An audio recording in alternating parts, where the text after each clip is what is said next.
कहा जाता है कि जुडिशियल कमीशन बना दिया जाए, ठीक है, हम तैयार हैं, बनाएं जुडिशियल कमीशन। लेकिन अगर जुडिशियल कमीशन बनाना है तो फिर इस पूरे वाकये की तह तक जाए। वो जुडिशियल कमीशन इस बात का भी अहाता करे कि 2014 का धरना, उसके मकासद क्या थे, पार्लियामेंट पे हमला कैसे कराया गया, वो पीटीवी पर हमले का भी अहाता करे, किस तरह लोगों को ये हिम्मत दी गई सिविल डिसोबीडियंस करें, बिजली के बिल जलाएं, किस तरह 2016 में केपीके के रिसोर्स से सरकारी वसाइल के साथ दारुल खिलाफा पे धावा बोला गया। वो जुडिशियल कमीशन इस बात का भी अहाता करे। हम किसी तौर पर तशद्दुद की न हामी है न तशद्दुद करना चाहते हैं, और जो इल्जामात लगे हैं हम उसकी मजम्मत करते हैं, और हम समझते हैं कि इनकी जुडिशियल इंक्वायरी हो ताकि हक और सच का पता चले। कोई तरीका तो होना चाहिए ना, कोई तरीका तो कोई तो बताएगा ना कि ये इसने गलत बात की कि ठीक बात।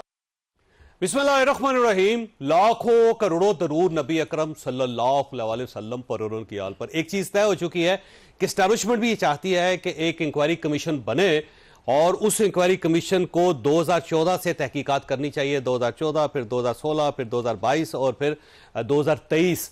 और दूसरी तरफ से इमरान खान साहब ने भी ये ऑफर कबूल कर लिया। उन्होंने कहा जी बिल्कुल ठीक है, इंक्वायरी कमीशन बनना चाहिए और उसमें मैं खुद पेश होने के लिए तैयार हूं।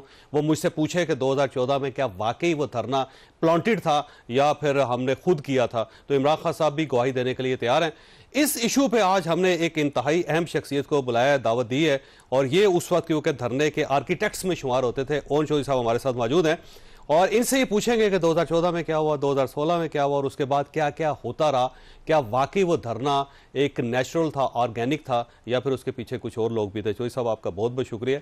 ये फरमाइए कि 2014 का धरना जो था आप लोगों ने खुद डिज़ाइन किया था, किसी और ने किया था? बहुत शुक्रिया। बिस्मिल्लाहिर्रहमानिर्रहीम।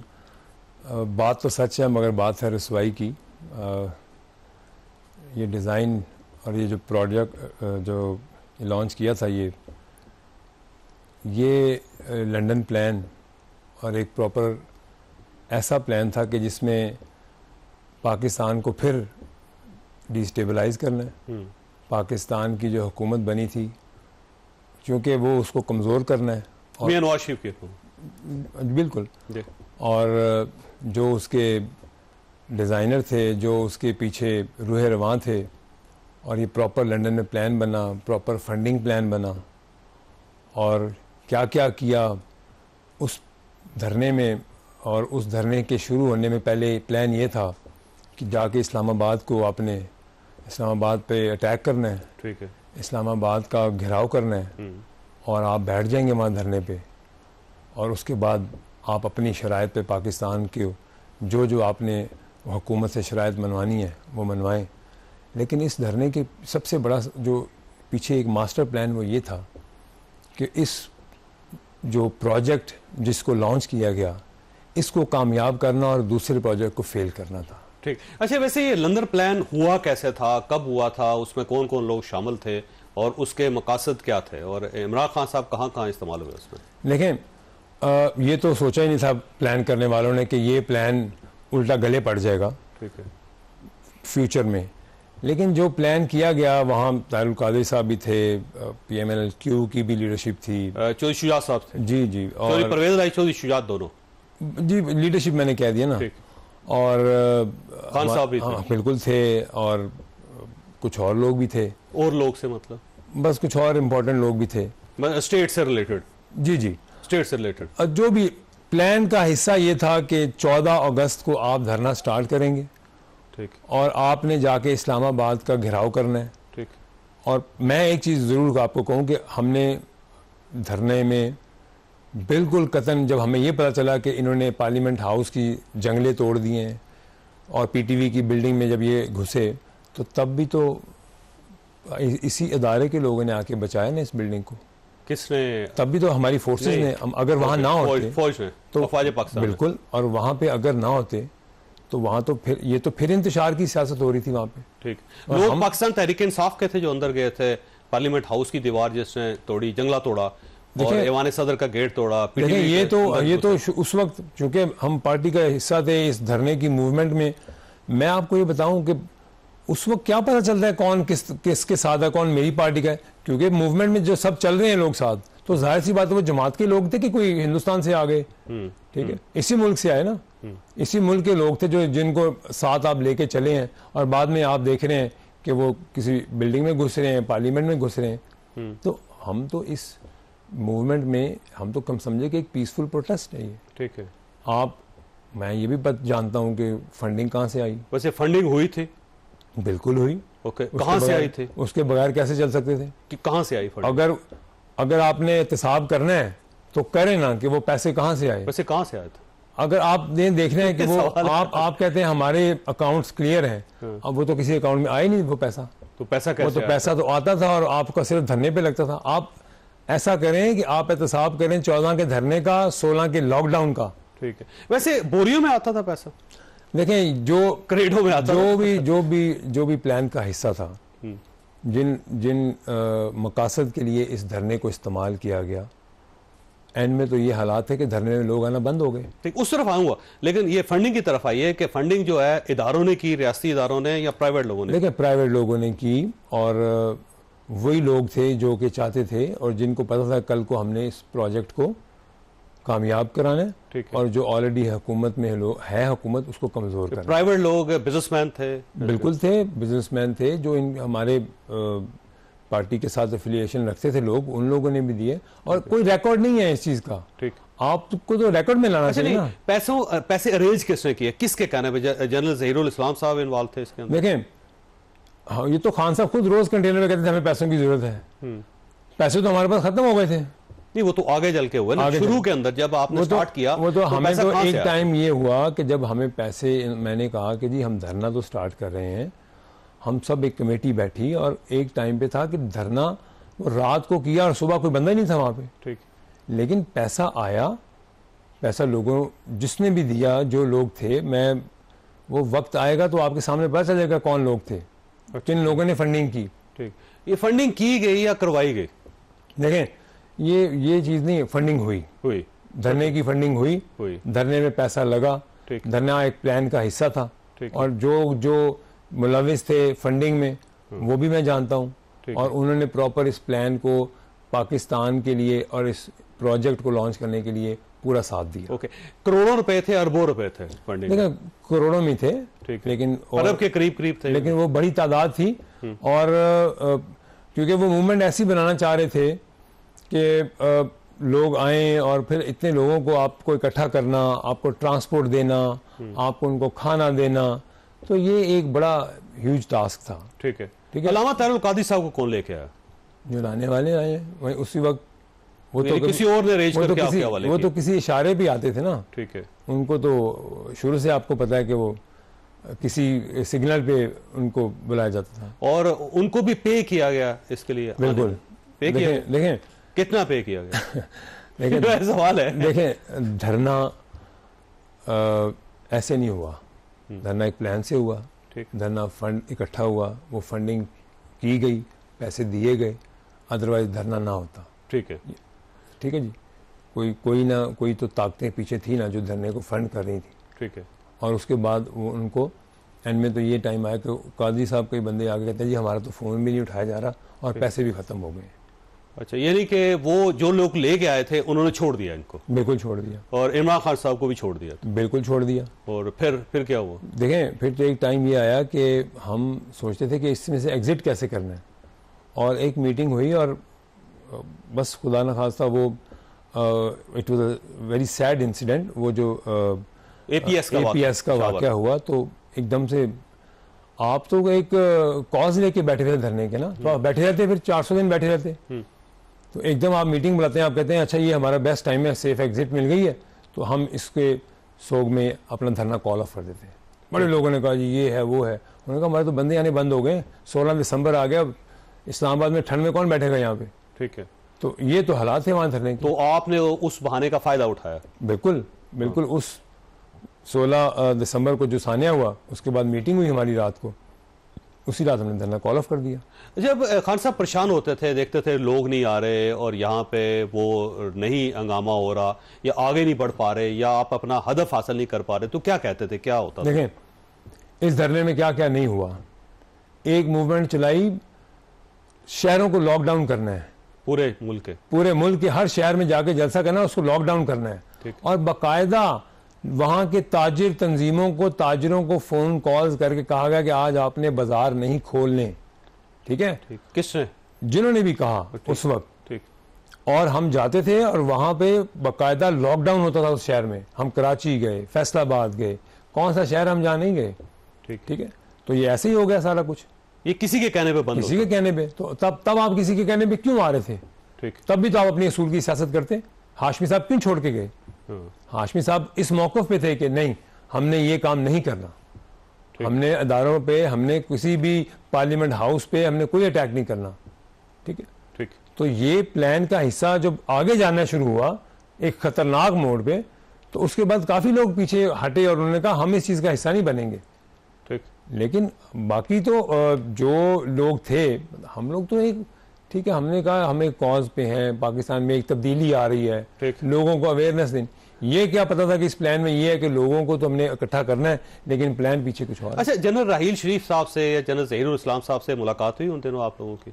हाँ जी, हुई, बिल्कुल। और ये तो ऑनर है बात, वो तो उन्होंने बुलवाया, लेकिन उससे पहले सारे धरना करने के लिए, देखें मैं ज्यादा इस बात पे नहीं जाता। मैं ये कहता हूँ कि आप जब कहते हैं कि आप कभी किसी ऐसे प्लान का हिस्सा नहीं बने, मैं ऑन करता हूँ कि ये धरना एक प्लान का हिस्सा था। ठीक, मुलाकातें हुई और फिर प्लान बना। ओके, मैंने ब्रेक लेनी है और ब्रेक के बाद आपके पास सवाल छोड़ के जा रहा हूं कि इस सारे सिनेरियो में जनरल बाजवा साहब किस वक्त एंटर हुए और जनरल बाजवा साहब का क्या किरदार था। छोटी ब्रेक, और ब्रेक के बाद दोबारा जरूर।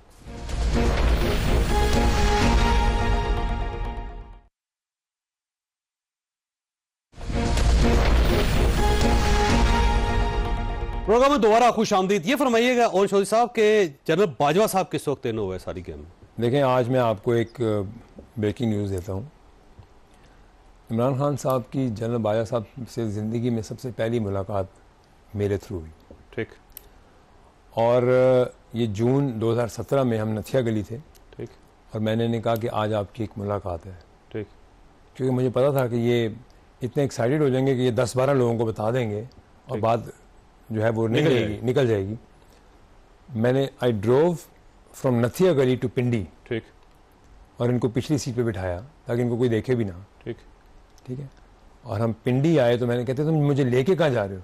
मैंने कहा आप आज बाजा साहब से मिल रहे हैं। ठीक है। और ये कहाँ पे मुलाकात हुई? उनके सुसर के घर पे, जनरल एजाज साहब के घर पे, जनरल एजाज अमजद साहब के घर पे। ठीक। और वहाँ पे कौन और वही बाजा साहब बाद में इनके इतने बुरे बन गए। और मैं आपको ये बात ऐसे बता रहा हूँ कि मैंने जब दरवाज़ा खोला और हम इकट्ठे बैठे और मैं समझता हूँ सुबह घुटने और पाँव पकड़ने के अलावा सब कुछ कर दिया कि बाजवा साहब आप हमें ले आओ और इनको भेज दें। तो उन्हीं बाजवा साहब को बाद में आप सिखा रहे हैं, आप कह रहे हैं कि वो मीर जाफ़र और मीर सादक का भी सब लोगों को आप कह रहे हैं। पहले आप खुद में तो असूल देखें कि आप कैसे किस तरह आए। मैं बताता हूँ आपको, मैं जानता हूँ कि क्या आप क्या थे। आप असूल की बात आप लोगों को जब बताते हैं ना तो आप सारी बात बताएं कि सीढ़ी कैसे चढ़ी है आपने। अच्छा, वैसे जब जनरल बाजवा साहब के साथ मुलाकात हुई थी, 1-on-1 मुलाकात थी इमरान खान की जनरल बाजवा की, आप भी नहीं थे वहां पे और जनरल एजाज अमजद भी नहीं थे कि या थे? नहीं जी, मुलाकात हुई, फिर हम भी आगे बाद में कुछ देर अकेले भी हुई और कुछ देर में हम भी साथ बैठे। लेकिन बात यह है, फैसला क्या हुआ? देखिए, मुलाकातें तो फिर होती रही ना, फिर उसके बाद होती रही लेकिन डिस्क्रीटली। ठीक है। लेकिन आपकी मुलाकातों का मकसद आपके सामने एक प्लान आपके सामने तैयार था। ठीक। आपको पता था कि क्या होने जा रहा है। ठीक है। आप नवाज शरीफ साहब को नहल किया जा रहा था। ठीक है। सारा कुछ एक प्लान का हिस्सा था। ठीक। फिर आप कहते हैं कि जी 2018 में वो एक इनके वो हैं एक अरस्तू, मैं उन्हें कहूँगा, वो बड़ी बड़ी बातें करते हैं। MNA तो अब नहीं बने कि मेरे बारे में उन्होंने कुछ कमेंट की, मैं नहीं करता, लेकिन वो लाहौर से 1800 वोटों से भाईजान हारे थे, आगे पैरों में गिर गए थे कि भाईजान मुझे तो जितवा दो। किसके पैरों में? जिनके भी गिरते हैं पैरों में लोग। अच्छा, कौन थे ये? ठीक है। तो ये लाहौर से, अब उनके वालिद साहब अभी बने हैं MNA लाहौर से। अच्छा, आप हमाद अज़हर साहब की बात कर रहे हैं? बस आप बड़ा सही पहुंचे, आपकी बड़ी सिंपल थी। अभी मैं उस दिन उनका ना एक प्रेस टॉक देख रहा था, तो वो कहते हैं जी कि वो ओन चौधरी जो है वो शर्मिंदा फिरता है। तो भाईजान, मैंने अगर आपके बारे में बताया ना कि आप कैसे आए, तो आप तो शर्मिंदा करके आप शर्मिंदगी से मुंह नहीं दिखा सकेंगे किसी को। तो मैं तो फिर 10 साल आपकी जो सीट जीते थे, जिस तरह भी आप जीते थे, अल्हम्दुलिल्लाह फख्र से फिरता हूं, क्योंकि मैंने आपको शिकस्त दी उस हल्के से। ठीक है अपनी, क्योंकि मेरा भाई उस हल्के से नाजिम तक लड़ा हुआ पहले इलेक्शन, और ये भी वहीं रहते हैं। ये भाई साहब असल में इनका हल्का वही रहते, वहीं पे हैं ये। तो हमने तो आप ये कह रहे हैं कि पांव पकड़ लिए उन्होंने जी कि मुझे जितवाएं। जी जी, किससे कहा उन्होंने? आपको पता है जिनके पांव पकड़ते हैं। नहीं मतलब आप ये जो कहते हैं ना बड़ी बड़ी बातें, फैज हमीद साहब की बात कर रहे हैं आप। सर ये आपको भी बेहतर पता है कि 18 में जो डिजाइन हुआ वो कहां से हुआ, किधर से हुआ। तो देखिए जनरल बाजवा थे और जनरल फैज हमीद थे, दो ही लोग थे। मैं आपको ये बता रहा हूं कि ये जो मैं उस दिन एक असेंबली में बैठ के देख रहा था कि कुछ इनके जो अब लीडरशिप है, 4 लोग आगे बैठे हुए अपोजिशन की सीटों में।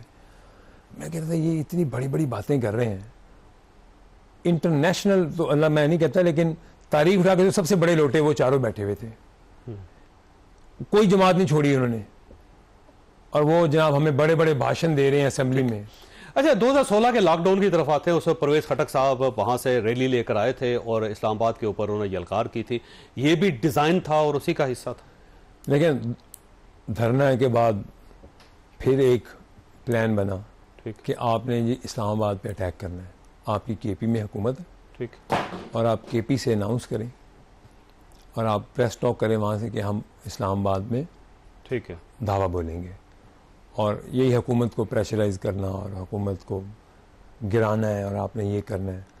आप ये देखें कि आपने अपने मुफाद के लिए हर वो काम किया है जिससे मुल्क को नुकसान है। प्लान किसने किया ये 2016 का?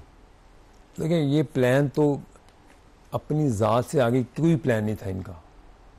जो प्लान कोई दे देता है ये वो प्लान को हिस्सा बना लेते। तो किसने दिया था प्लान उनको कि आप ये कर लें? देखें मेरे ख्याल से तो इनसे बेहतर खतरनाक प्लान खुद कोई और नहीं बनाता था। ठीक है, लेकिन बिल्कुल पीछे जो लोग थे वो प्लान देते थे। उन्होंने प्लान दिया और प्लान का ये हिस्सा था कि वहां पे लड़ाई झगड़ा हो, कोई 100-200 लाशें गिरें और आप उन लाशों पे सियासत करें और वो इस हुकूमत के ऊपर पड़ें। कहाँ जो अटक ब्रिज पे अगर उस रात वहां पे अगर हंगामा लड़ाई हो जाती तो वहां तो 200-400 लोग हलाक हो जाते। और यही तो मकसद था वहां का। ये प्लान था इनका, कितने लोग मरने चाहिए। लेकिन वो तो अल्लाह ताला ने करम करना था। अल्लाह ताला का एक प्लान बंदे का एक खुदा की ज़ात का होता, वही जो अल्लाह का प्लान होता है। तो वो प्लान का हिस्सा तो ये था कि वहाँ पे लड़ाई होगी, वहाँ पे वो ये लोग आना चाहेंगे, पंजाब पुलिस, इस्लामाबाद पुलिस वहाँ खड़ी है, रोकेगी और वहाँ एक हंगामा होगा, 200-400 लोग मरेंगे।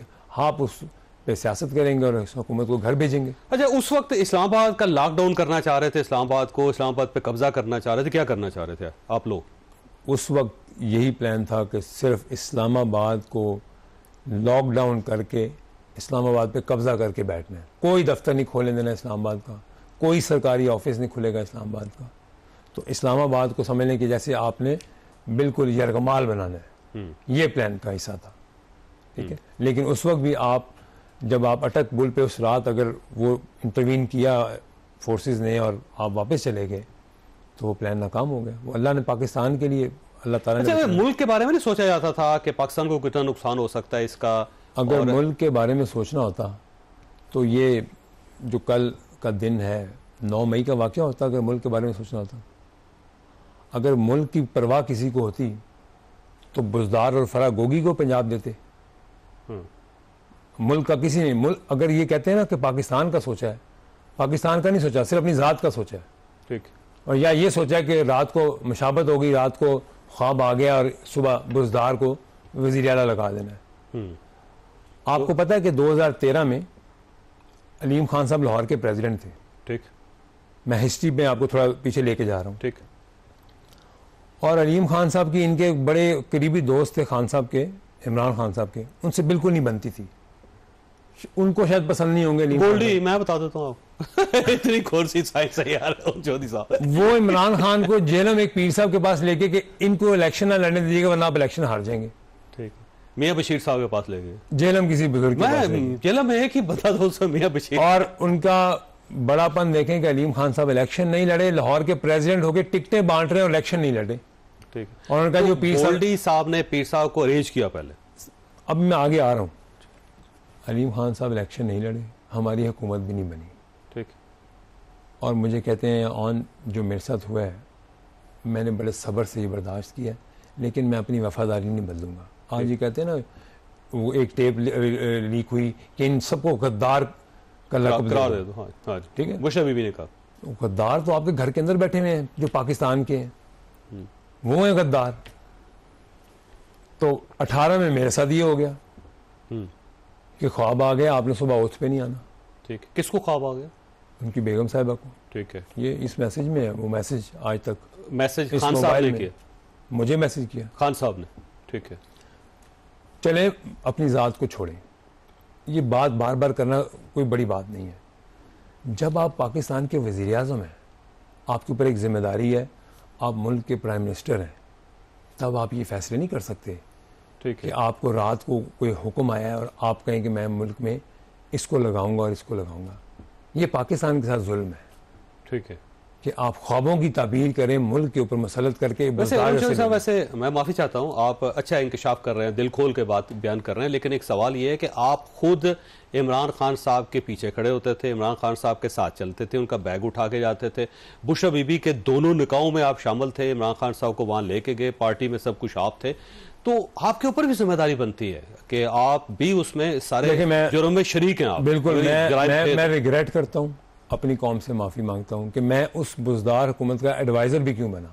मुझे एडवाइज़र बना के भेजा पंजाब में, मैंने आके 6 महीने बाद कहा कि ये आपने क्या किया है, आपको पता है कि आप ये करप्ट भी हैं भाई साहब, आपको पता है कि ये नाहल हैं इस पोस्ट के लिए, इस वजारत आला के लिए ये नाहल हैं, आपको पता है कि ये 2 लोग मियाँ बीवी जो है वो गुज्जर और उसकी बेगम, ये उसको चला रहे हैं, उसके पैसे कमा रहे हैं ये लोग, और उसके मुझे खमियाजा ये भुगतना पड़ा कि उसके 5 दिन बाद मुझे डी नोटिफाई कर दिया गया adviser to chief minister Punjab से। मैंने कहा अल्लाह तेरा शुक्र है, मैं इज्जत से घर चला गया। ठीक, तो मैंने तो अपना फ़र्ज़ अदा कर दिया। एज ए प्राइम मिनिस्टर उनको जाके कहा कि पीएम साहब ये आपने बहुत बड़ा जुल्म कर दिया पंजाब पे। ठीक है, ये रिपोर्ट है, ये आप देखें, बाजार government transferred around 1100 secretaries, director general, commissioners, deputy commissioners and additional deputy commissioners, 1900 senior police officials including DIGs, RPOs, CPOs, SDPOs, 5 chief secretaries and 7 inspector general of police। ये बुज़दार हुकूमत में लिखा है, this has never happened before in Pakistan। तो ये है वो तोहफा जो उन्होंने हमें दिया, और हम कहते हैं अभी भी हम इनकलाब। आप इमरान खान साहब का साथ देने पर शर्मिंदा हैं, 2014 का जो धरना था उस पर शर्मिंदा, 2016 का जो लॉकडाउन था उस पर शर्मिंदा। मैं अपनी कौम को ये कहूँगा, हम उस वक्त ये समझते थे कि हम एक कॉज के लिए काम कर रहे हैं। मैं बिल्कुल इस बात को एक्सेप्ट करता हूँ कि वो कॉज नहीं, सिर्फ अपनी ज़ात की सियासत थी। ठीक, हमें उस वक्त पता होता, लेकिन हमें पता 2018 में चला जब ये प्राइम मिनिस्टर बन गए। ठीक, और मैं कहता हूँ कि मैं अपनी कौम से माफ़ी मांगता हूँ कि हम इस ऐसी, हमारे दिल में सिर्फ ये था कि हम नया पाकिस्तान बनाने जा रहे हैं। क्या आपको लगता है कि अलीम खान और जहांगीर तरीन साहब अपने बिजनेस स्टेक छोड़ के इनके साथ आएंगे? सिर्फ पाकिस्तान के लिए आए, कोई ज़ात का नहीं था उसमें। ठीक है, लेकिन आपने अपनी ज़ात को आगे रख के आपने अपने दोस्तों को भी कुर्बान किया, और आपने वो किया कि सिर्फ आप पाकिस्तान के ऊपर जो है ना, वो ऐसे लोग मसलन करें जो सिर्फ आपके यस मैन हो। ठीक, मैंने ब्रेक लेनी है, लेकिन एक सवाल आपके पास छोड़ के जा रहा हूँ कि जब अभी इमरान खान साहब इक़्तिदार में नहीं आए थे, तो क्या उस वक्त उनकी जनरल आसिम मुनीर साहब से कोई मुलाकात हुई थी या नहीं थी? छोटी सी ब्रेक को, ब्रेक के बाद दोबारा जरूर।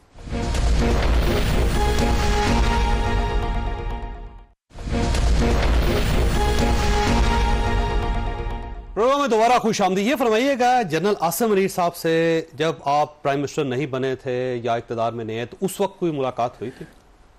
जावेद भाई, मैं सिर्फ इतना कहूँगा, मैं ये हल्फन कह रहा हूँ आपसे, इमरान खान साहब ने मेरे सामने तारीफ़ की कि इनसे अच्छा मुहिब्बे वतन सोल्जर मैंने अपनी लाइफ में कोई नहीं देखा।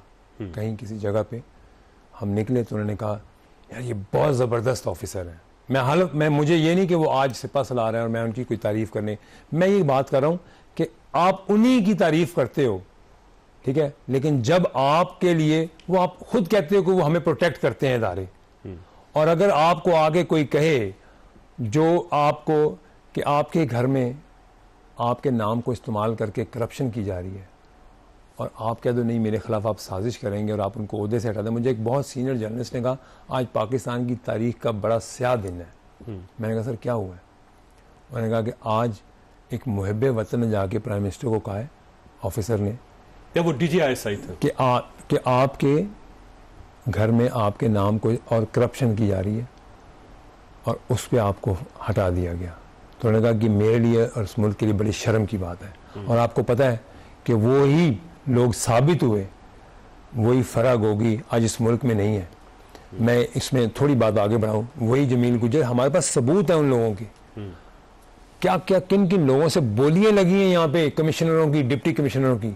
मैंने अपनी ज़िंदगी में कभी नहीं देखा था कि बोली लगी हो किसी ऑफिसर की उनको पोजीशन की, उनको पोस्टिंग देने के लिए।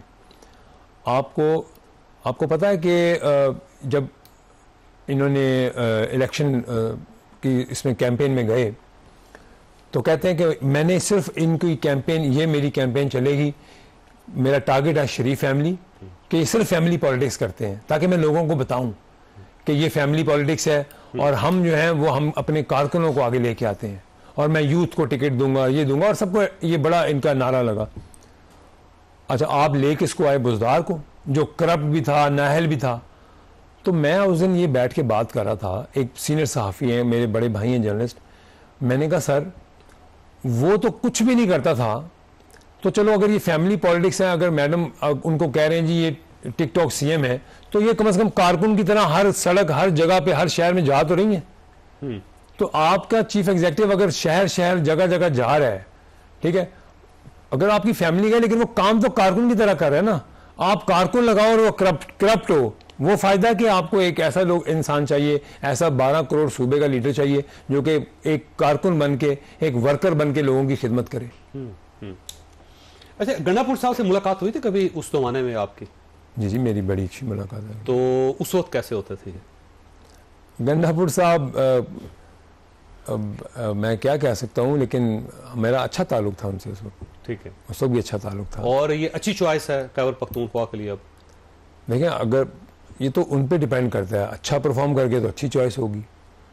पाकिस्तान का सोचें, और वो सूबा पाकिस्तान का हिस्सा है, हमारे भाई हैं वो, उनको उनकी जो तरक्की के लिए बेहतरीन से बेहतरीन उनको दिन रात एक करना चाहिए। और मेरा ख्याल है उनसे मेरी भी ये गुजारिश है कि वो सियासत और उसको छोड़ें, अब सूबे के चीफ एग्जीक्यूटिव हैं, अब सूबे की आवाम का सोचें। ठीक, अब अपने आप को एक ऐसा प्रूव करें चीफ एग्जीक्यूटिव कि जो पाकिस्तान की आवाम के लिए सोच रहा है, उस सूबे की आवाम के लिए सोच रहा है। ये नहीं कि इमरान खान का हुक्म हो और इस्लामाबाद पे हमला कर दो, ऐसा होने भी नहीं देंगे इंशाल्लाह। अच्छा, वैसे होगा भी नहीं। इमरान खान साहब के बारे में ना बहुत सारे लोग बहुत सारी बातें करते हैं। मसलन ये कहा जाता है कि उनका कोई फॉरेन एजेंडा भी था जिसकी वजह से वो पाकिस्तान के अंदर ये सब कुछ हुआ। लोकल हैंडलर्स जो है उन्होंने उनको सपोर्ट किया, बाहर से कोई प्लान आया था और उसका मकसद ये था कि पाकिस्तान को डिस्टेबल किया जाए। तो ये बात किस हद तक दुरुस्त है? देखिए, मैं आपको ये बात बताऊं कि आप इनके 4 स्टारवॉर्स देख लें जो बड़े इनके स्टार थे।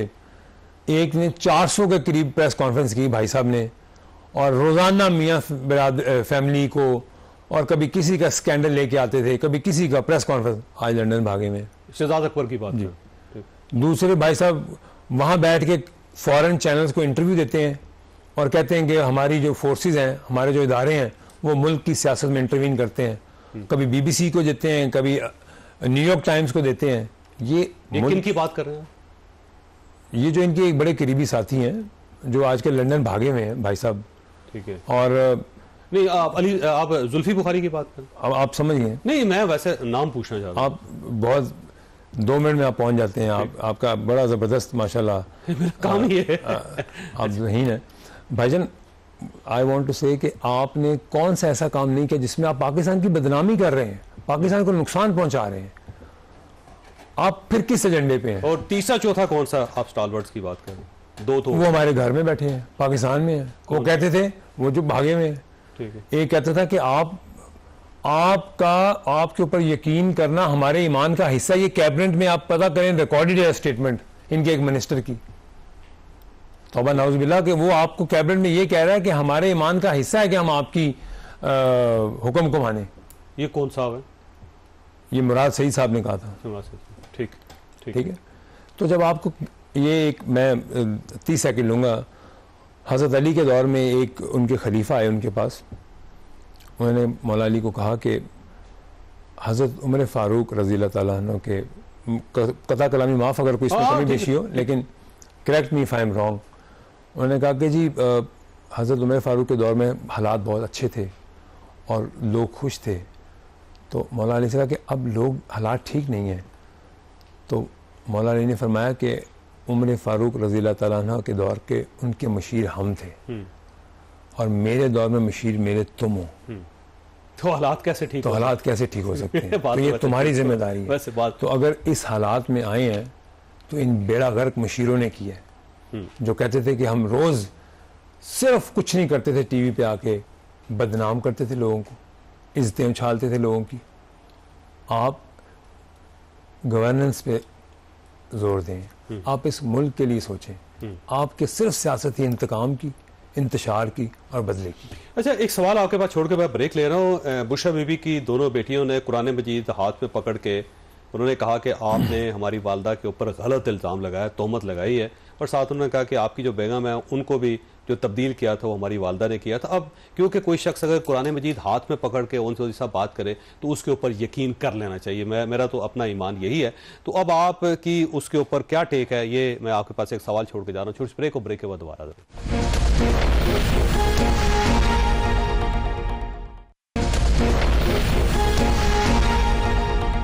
प्रोग्राम में दोबारा खुश आमदी। ये फरमाइए सर, ये बुशरा बीबी की जो बेटियां हैं, अब आपके पास क्या जवाब है? जब एक कुरान मजीद उन्होंने उठा के कह दिया तो सर मेरा नहीं ख्याल कि अब उसके बाद को जावेद भाई, मेरी बहनों की तरह मैंने उनकी वालदा को वालदा की तरह इज्जत दी है।